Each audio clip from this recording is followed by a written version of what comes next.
নমস্কার বন্ধুরা, বেশ কিছুদিন আমি ভিডিও দিতে পারছি না আমার ব্যক্তিগত অসুবিধার জন্য। আমি খুবই দুঃখিত। ঠিক এই সময় আমার বন্ধুদের আমি পাশে চাইছি, কটা দিন আপনারা আমাকে সহযোগিতা করুন। আমি প্রত্যেক দিন নিত্য নতুন ভিডিও নিশ্চয়ই আপলোড করব। আজকে একটি ভিডিও দিচ্ছি, তবে ওটি যখন প্র্যাকটিস করছিলাম সেই অবস্থায় ভিডিওটি তোলা। খালি এই জায়গাতে বলবার এই কারণেই যে আমরা অনেক সময় অনেক লক্ষণগুলিকে পাই যেগুলিকে আমাদের ভাবনা চিন্তার মধ্যে অন্য জায়গায় নিয়ে আসে। পেশেন্ট বলছে যে এমন একটি জিনিস সে খেতে চায় যাকে আমি অয়েস্টার গ্রুপের মধ্যে ফেলছি। তাই রোগী যখন অয়েস্টার গ্রুপের কথা বলছে, সেই খাবারের কথা বলছে, সেই অয়েস্টার গ্রুপের থেকেই আমাকে ওষুধ সিলেকশন করতে হলো। তা চলি, রোগী কি বলল এবং কিভাবে ওষুধটি আমি সিলেকশন করলাম সেটি এবার দেখা যাক। যারা আমার চ্যানেলের সাথে যুক্ত তাদের জন্য এই ভিডিওটি করছি।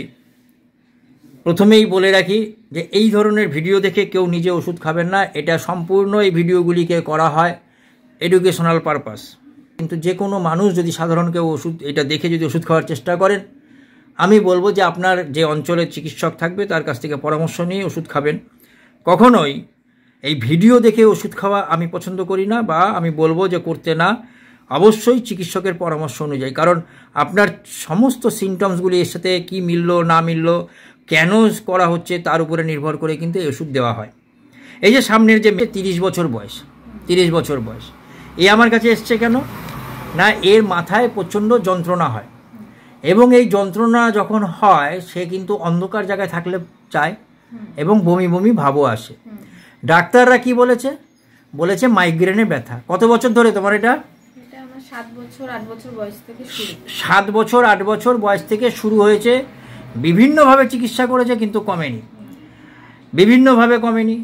এ কেন এসছে না, এর মা, এর দিদি, এদের ফুল ফ্যামিলি প্রায় অনেকে যে যা অসুস্থ নিয়ে এসছে এখানে তারা কি হয়েছে, উপকার পেয়েছে কি পায়নি? অনেক সুস্থ আছে, এবং মাইগ্রেনও বেশ কয়েকজন দেখিয়েছে, তারাও পর্যন্ত ভালো আছে।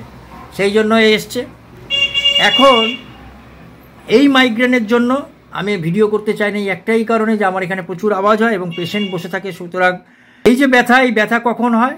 এই ব্যথাটি বলছে প্রথমে কোন দিকে হয়? ডান দিকে, তারপরে বাঁ দিকে যায়। ডান দিকে শুরু, বাঁ দিকে যায় মাইগ্রেনের ব্যথা। তার সাথে কি হবে?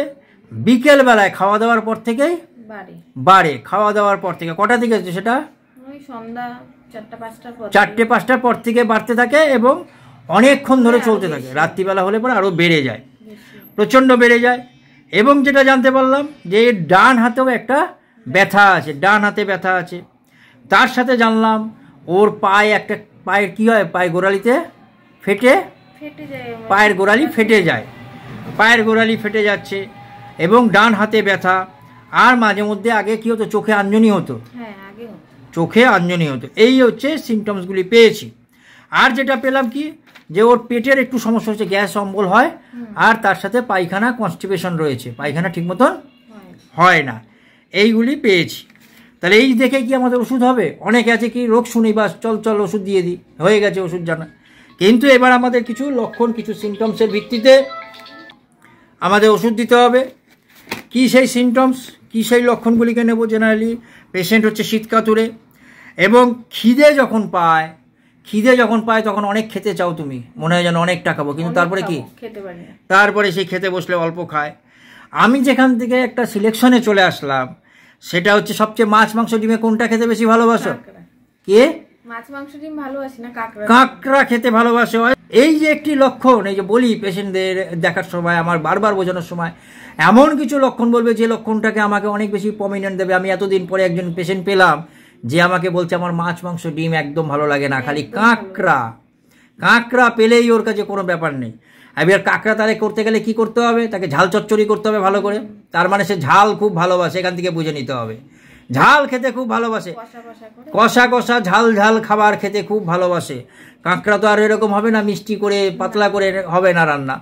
তাহলে এখান থেকে আমি বুঝে গেছি ঝাল খেতে ভালোবাসে। ওকে জিজ্ঞাসা করাতে বলছে আমি এখন ঝাল খাই না, আগে খেতাম। কিন্তু বুঝতে হবে যে প্রচণ্ড। আর সেইভাবে সে মিষ্টি খেতেও মিষ্টি খুব ভালোবাসি, কিন্তু কম বেশি খাওয়া হয়। হ্যাঁ, বাড়িতে কিছু অসুস্থতার কারণে এখন খাওয়া হচ্ছে। আরেকটি যেটা জানা গেল সেটা হচ্ছে সব খাবার গরম চাই না ঠান্ডা। গরমই ভালো লাগে, গরম খেতে খুব ভালো লাগে, কিন্তু পারিবারিক কারণে পায় না। এরকমও বলছে, এই যে বসে রয়েছে সবাই তাদের সামনে বলছে যে যদি সবকিছু ভাজা ঠাজা একদম গরম গরম নামিয়ে আমি চপ চপ করে খেয়ে নেবো, খুব ভালোবাসে। তার সাথে হচ্ছে খাবার দাবার একটু সলিড ফুড খেতে ভালোবাসো, বলছে যে লিকুইড একদম জল জল খাবারের থেকে আমার একটু সলিড ফুড খেতে ভালোবাসে না কোল্ড ড্রিঙ্কস খেতে ভালোবাসে না। এই যে ওয়েস্টার ভালোবাসে, ডান দিকে কাত হয়ে না বাঁ দিকে কাত হয়ে শুতে ভালোবাসে। মেনস্ট্রুয়েশন স্ক্যান্টি পাওয়া গেছে, এছাড়া কিছু নেই। রাগ প্রচণ্ড, রেগে যায় খুব, এবং ইমোশনাল। এবং সাথে বলছে কি যে ইমোশনাল, একটুতেই যদি কেউ কিছু বলে বা কিছু হয় সঙ্গে সঙ্গে সে কেঁদে দেবে। সঙ্গে সঙ্গে কেঁদে দাও তো নাকি? তখনই সে কেঁদে দেবে। আর যেটা বলছে যে লোকজনে খুব মানে পছন্দ, লোকজন নিয়ে থাকতে পছন্দ, মনের মধ্যে খুব ভয় আছে, খুব ভয়। এবং ওই যে বললাম যে ধন্যবাদ দিলে বা সামান্য কোনো একটু কারণেই সে কেঁদে ফেলবে। আচ্ছা, তুমি কি বানান টানানো লিখতে গেলে ভুলে যাও? হ্যাঁ, ভীষণ ভোলা মন, অর্থাৎ লেখা লিখতে গেলে পরে এক নাগারে টাইপ করছি, একটু মন চঞ্চল হয়ে গেলে ভুলে যায়। অর্থাৎ এই যে লিখতে গেলে ভুলে যায়, এবং যে কোনো কাজ করতে গেলে প্রথম দিকে কি হয়? আতঙ্ক, ভয়, প্রথমেই ভয়। এবং তারপরে যেই কাজটা যেই শুরু করবে তখন কি করবে? ঠিকঠাক শেষ না করা পর্যন্ত একদম ছাড়বে না, শেষ না করা পর্যন্ত ছাড়বে না। এই যে লক্ষণগুলিকে পেলাম। আরেকটা জিনিস জানতে পারলাম ওর কাছ থেকে অন্যভাবে, সেটা হচ্ছে কি যে পয়সা করি দেদার খরচা করো নাকি একটু জমিয়ে রাখার চেষ্টা করো? করো না, একটু রেখে দেওয়ার প্রবণতা রয়েছে। এই যে লক্ষণগুলি পেলাম, এই লক্ষণের ভিত্তিতে আমি ওকে লাইকোপোডিয়াম দিলাম। লাইকোপোডিয়াম প্রেসক্রিপশন করছি।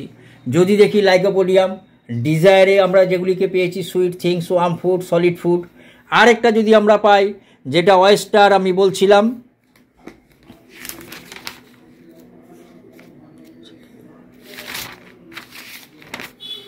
ওয়েস্টার, এই যে ওয়েস্টার, ডিজায়ার, এই যে লাইকোপোডিয়াম রয়েছে। তো আজকে সেই জন্য লাইকোপোডিয়াম 0/1, 0/2 প্রেসক্রিপশন করছি। ধন্যবাদ তোমার পারমিশন নিয়ে ভিডিওটি করলাম, কিন্তু সকলে দেখবে। ঠিক আছে।